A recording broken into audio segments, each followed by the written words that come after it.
बहू के गणेश जी। गणेश चतुर्थी आने वाली थी और देवयानी जी की बहू मंजरी इस त्योहार को लेकर बहुत खुश थी। देवयानी जी के घर में गणेश जी की पूजा और बाकी के त्योहार बड़े ही धूमधाम से मनाए जाते थे। अरे बहू रानी, सब तैयारी तो कर ली है ना? इतने दिन से तो त्योहार की खुशियां मना रही थी। जरा मुझे भी बता, तूने क्या क्या तैयारी की है? मम्मी जी, मैंने सब कुछ तैयार कर लिया है।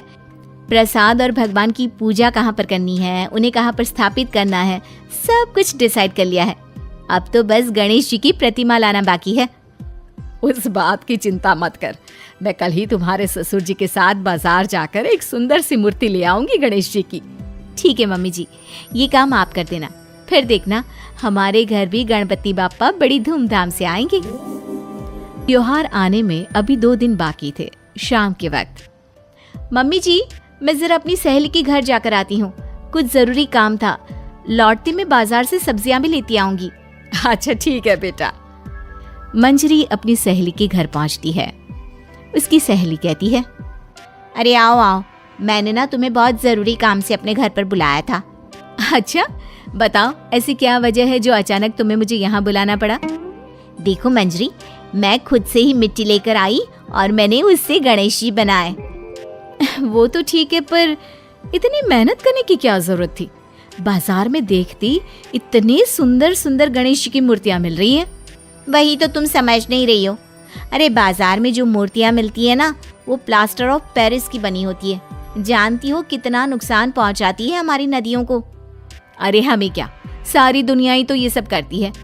एक अकेले तुम्हारे और मेरे मिट्टी के मूर्ति काम कर लेने से कौन सी नदियों का नुकसान पहुंचना कम हो जाने वाला है? बस यही समझाने के लिए तुम्हें अपने घर बुलाया था। देखो, मैं तो कहती हूँ तुम भी अपनी मूर्ति खुद से बना लो। अरे नहीं नहीं, मुझसे इतनी मेहनत नहीं होती। कौन इतना काम करे? वैसे भी ससुराल में काम कम है क्या? और मेरी सासू माँ ने तो सारी की सारी जिम्मेदारी मेरे ऊपर छोड़ दी है। जैसी तुम्हारी इच्छा। मैं तो चाहती थी कि इस बार तुम भी अपने गणेश जी खुद ही बना लेती। इसके बाद मंजरी वापस अपने घर लौट जाती है और घर लौटकर ये बात अपने पति महेश को बताती है। जानती हो, मेरी सहेली मुझसे मिट्टी के गणेश बनाने के लिए कह रही थी।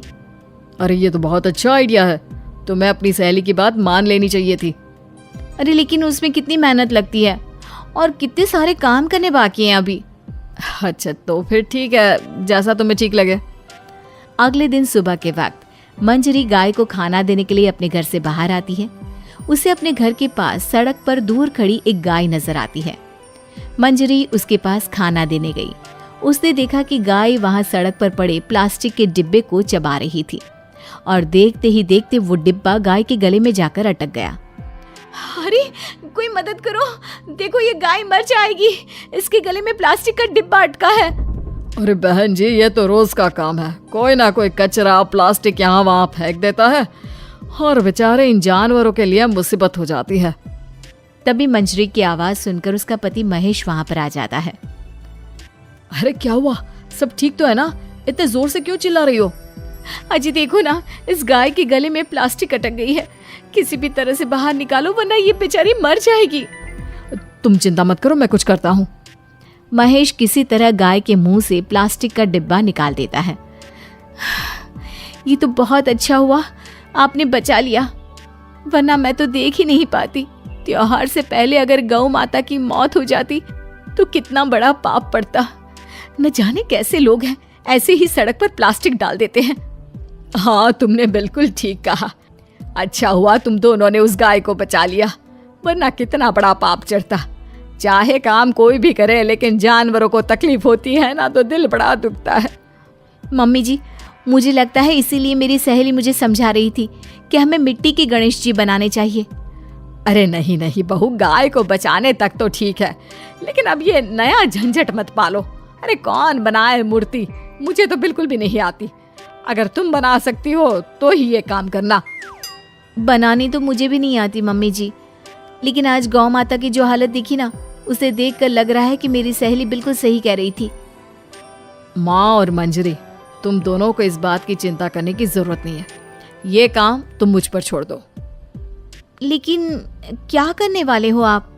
हाँ बेटा, जरा हमें भी तो बताओ क्या करने वाले हो। माँ बस आप ना शाम तक का इंतजार करो, फिर देखना। मंजरी और देवयानी जी को कुछ भी समझ में नहीं आता, लेकिन वो महेश के कहे अनुसार शाम होने का इंतजार करती है। शाम को जब महेश ऑफिस से लौटकर घर वापस आता है तो एक पैकेट में बहुत सारी गिल्ली मिट्टी लेकर आता है। अरे महेश बेटा, इतनी सारी मिट्टी क्यों लेकर आए हो? माँ, ये इको फ्रेंडली गणेश जी बनाना था ना, इसलिए। हाँ, लेकिन बहू ने बताया था ना कि उसे बनाना नहीं आता, और मुझे तो बिल्कुल भी नहीं आता बेटा। माँ, मैंने उसका इंतजाम भी कर दिया है। वो भला कैसे? ये देखो, YouTube पर अच्छी तरह से दिखाया हुआ है कि मिट्टी से गणेश कैसे बनाना है। अब हम दोनों मिलकर मिट्टी के सुंदर से गणेश बनाएंगे और अपने एनवायरनमेंट की सुरक्षा करेंगे।